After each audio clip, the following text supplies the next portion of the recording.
네, 이른바 정순신 사태, 인사검증 부실과 아들의 학폭 의혹으로 논란이 잦아들지 않고 있는데요.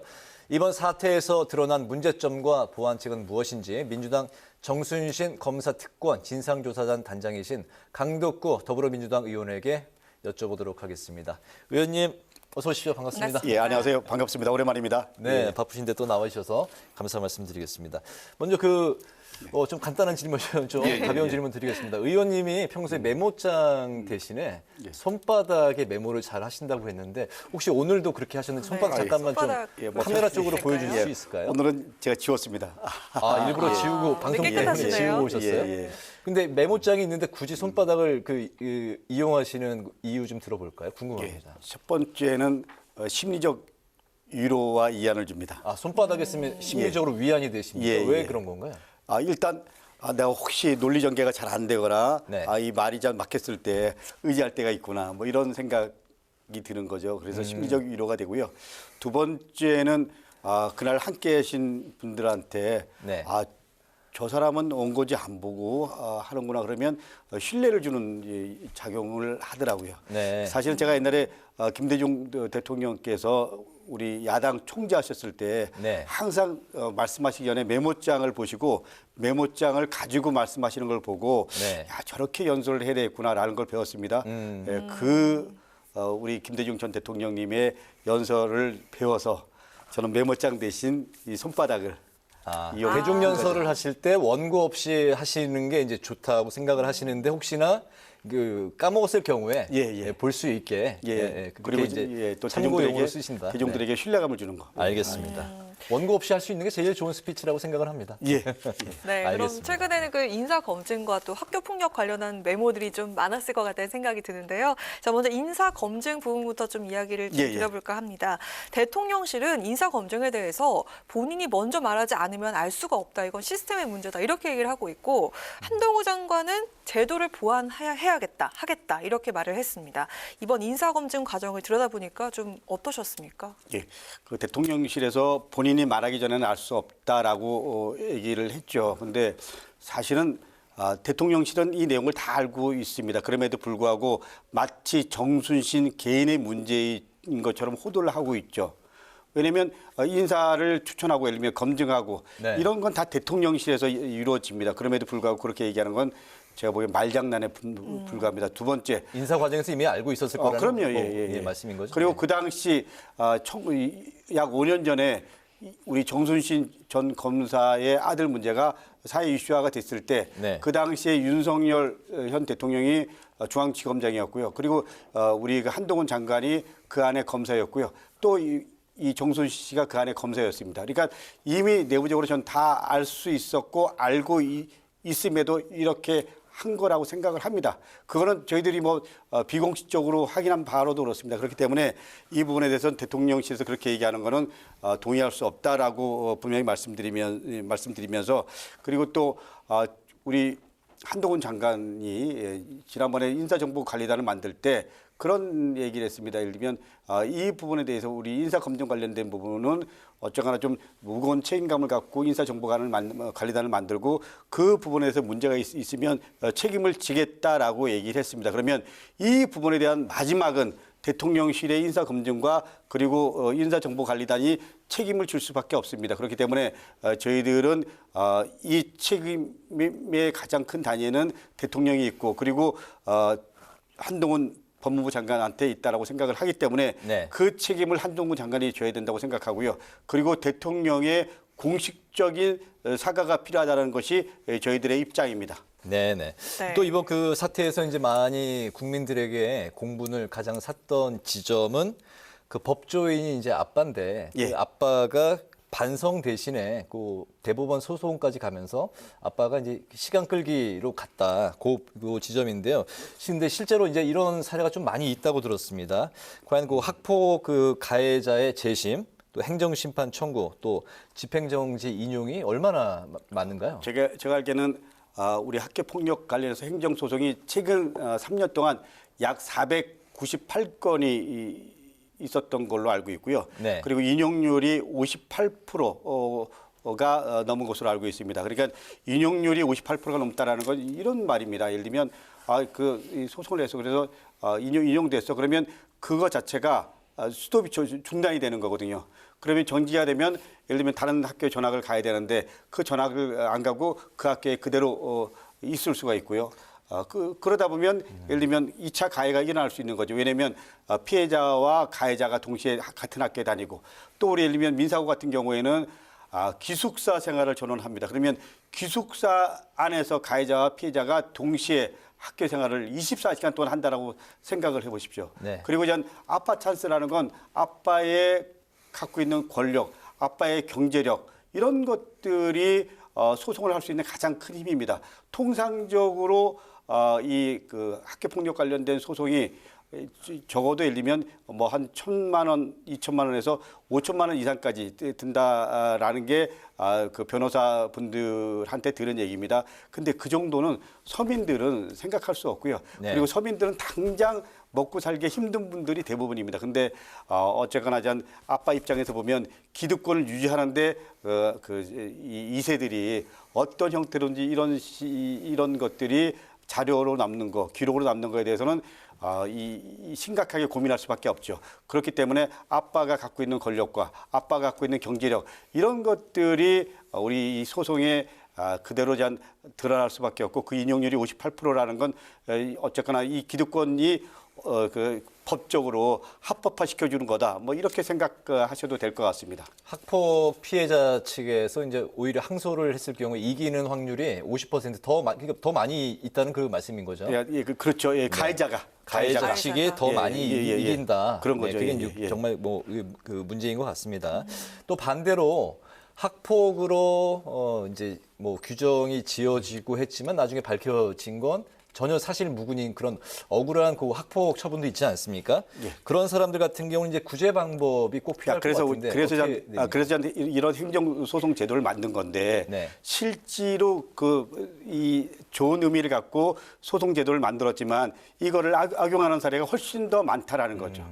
예, 그리고 이 대체적으로 좀 전에 말씀드린 대로 이 부모의 경제력이 없으면 이 소송 자체를 할 수가 없습니다. 네. 그리고 한국 사회에서 어떤 변호사를 예를 들면 이걸 소송을 맡기냐에 따라서 결과가 많이 달라집니다. 네. 그러니까 이 관련된 전문 변호사도 있고요. 이것과 관련된 예를 들면 소송에 이긴 사례들 보면 대부분 금액에 비례한다라는 거. 그렇기 때문에 선한 생각을 갖고 이런 제도를 만들었음에도 불구하고 대부분 아빠 찬스, 아빠의 경제력, 아빠의 사회적 권력 이런 것들이 이 법을 뭐 악용한다라는 표현 쓰면 뭐하지만 어쨌거나 이렇게 이용하고 있다라는 거에 대해서 좀 사회적 고민이 필요하다는 겁니다. 네, 그 아까 말씀하신 2차 가해에 대해서 다시 이야기를 좀 해볼까 하는데요. 예.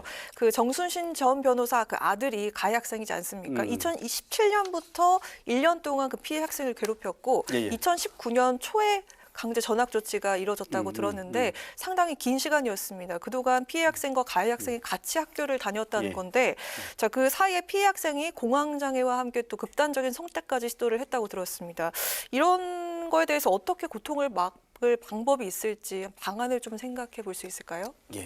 그러니까 이 부분에 대한 좀 제도 개선이 필요하다고 생각합니다. 근데 말씀하신 대로 한 학생은 그 대학교도 들어가지 못했고요. 한 학생은 예를 들면 대한민국을 떠났다라고 얘기를 합니다. 그래서 이 부분 우리 학폭 관련된 이 제도적 허점 이 부분에 대한 우리가 제도 개선을 지금 고민하고 있습니다. 그래서 이 부분은 우리가 이 제도 개선을 지금 모색하고 있는데 이 제도 개선을 통해서 이런 악용하는 사례들을 어떻게 없앨 건가 고민하고 있습니다. 네.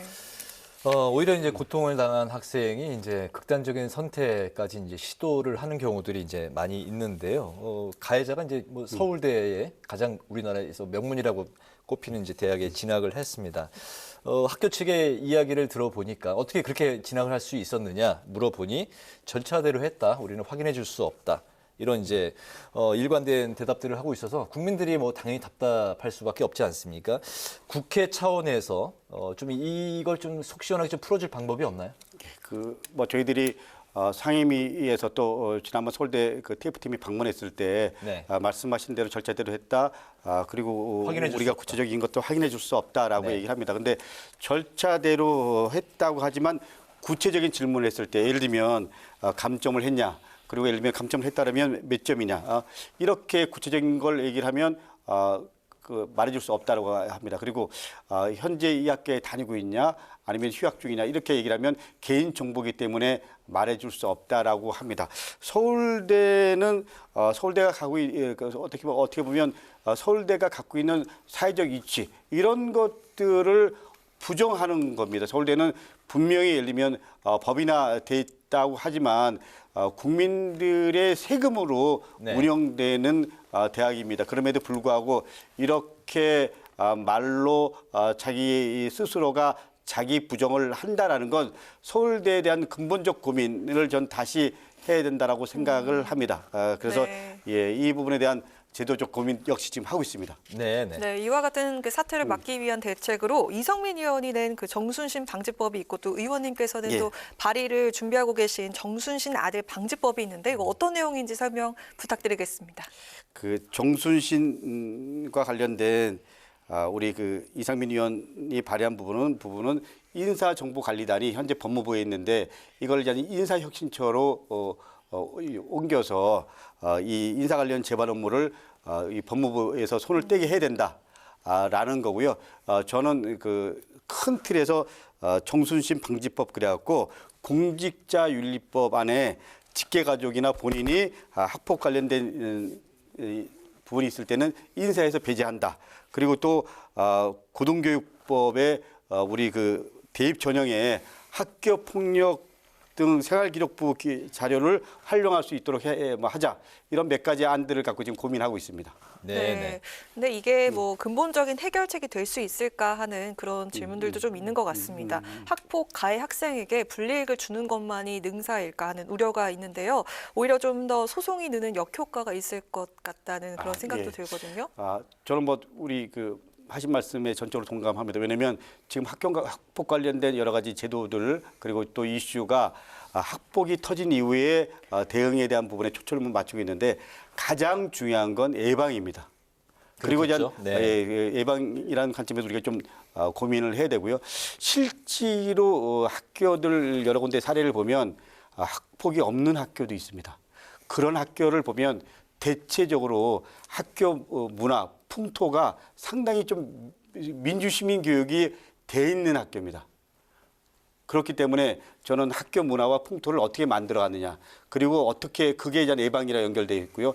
그리고 이 학폭 문제가 터졌을 때 바로 분리하고 이런 그 제도적인 부분도 중요하지만 동시에 가해 학생과 피해 학생이 서로 예를 들면 잘못을 서로 인정하고 화해할 수 있도록 학교가 자율적으로 좀 이 부분을 운영할 수 있는 그런 환경을 만들어 주는 것도 중요하다고 생각하는데 현재는 다 법적인 그 규제 뭐 이런 쪽만 계속 그 사회적 지금 이슈가 네. 지금 상당히 세졌기 때문에 포인트를 맞추고 있는데 그것보다 더 본질적인 고민도 동시에 이루어져야 된다고 생각하는 게 제 입장입니다.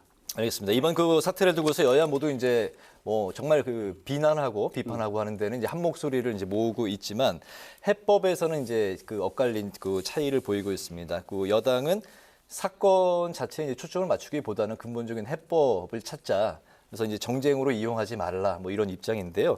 앞으로 이제 교과위와 당내 TF의 계획 그리고 정부 여당의 그 위원장으로서 바라시는 점이 있다면 어떤 게 있을까요? 정쟁으로 이용하지 말아야 된다. 뭐 이 부분은 저는 여야 그리고 우리 모두가 그 입장에 서야 된다고 생각합니다. 그러나 이번 사태의 본질은 우리 경찰 권력을 네. 우리 검찰 권력이 장악하겠다라는 의도가 사실 좀 담겨 있다라는 합리적 의심이 듭니다. 지난번에 이상민 장관이 경찰국 만들고 그다음에 이 국가수사본부를 검사 출신이 장악하고 이래서 경찰 권력을 우리 그 검찰 권력이 장악한다 이런 뭐 의미가 있는 것 같고요. 가장 중요한 본질적 고민과 그리고 어떤 경우가 됐든 제2의 정순신이 나오지 않도록 하는 것 그리고 아빠 찬스를 이용해서 대학을 가는 그런 일들이 더 이상 일어나지 않도록 하는 것. 네.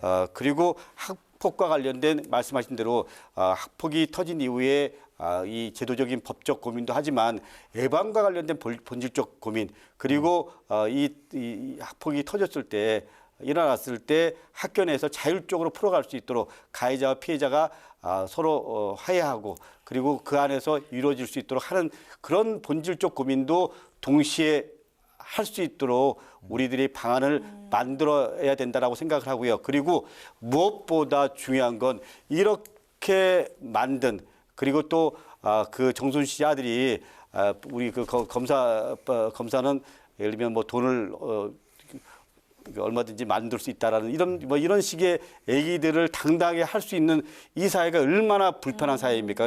그러니까 그런 사회를 넘어서 서로 배려하고 서로 좀 더 안아줄 수 있는 그런 사회가 될 수 있도록 만들어 가는 것 이것이 우리에게 주어진 시대적 책무라고 생각합니다. 네, 워낙 또 발로 뛰는 국회의원으로 유명하셔서 앞으로 손바닥에 어떤 메모가 새겨질지도 궁금하기도 한데요. 앞으로 그 지역구 현안과 더불어서 의정활동 계획에 들어서 마지막으로 여쭙도록 하겠습니다.